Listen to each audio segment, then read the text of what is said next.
Which high-ranking German military officer advanced furthest into Russian territory, fully following his plan? It was Field Marshal Friedrich Paulus, the creator of the Barbarossa Plan for the invasion of the Soviet Union. He was the only one among the German war criminals who testified as a witness rather than a defendant at the Nuremberg trials. Interestingly, while in captivity near Moscow, Paulus lived in a private house, grew flowers, and lectured at the military academy. Despite his actions, he was not really punished. In 1953, he returned to Germany, living near Dresden. Engaged in scientific work, Paulus's story is remarkable. He was born on September 23, 1890, in the village of Guxhagen, to a poor family of a prison bookkeeper and a choir leader for inmates. Understanding the poverty of his situation, he strove from a young age to escape it. After school, he tried to enter a naval academy, but was rejected due to his background. Eventually, he joined the army and soon became an officer, thanks to his intellect and integrity. In 1939, Paulus was promoted to lieutenant general, and he began developing the plan to invade the Soviet Union.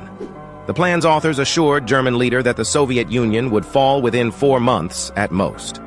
Paulus advised Adolf to attack the Red Army immediately, focusing on the northern territories to capture Moscow. In the summer of 1942, Paulus's troops, numbering 250,000 men, were near Stalingrad. Victory in this region was strategically important for Germany. However, the German army faced supply problems. After delivering fuel, fierce battles began near the city. In the first weeks, the German army captured or destroyed about 50,000 Soviet soldiers, but fuel problems persisted. The Luftwaffe supported Paulus by bombing the city from the air, but October rains turned the roads to mud, complicating supply efforts. The Red Army continued its attacks, pushing the Germans to the outskirts of Stalingrad. Adolf demanded they fight to the end, but the army lacked food and weapons. During the winter, about 30,000 German soldiers perished. On January 30, 1943, Adolf promoted Paulus to field marshal, stating that field marshals do not surrender. However, Paulus, demoralized and ill, surrendered to Soviet troops. News of the defeat at Stalingrad quickly reached Germany, where mourning was declared.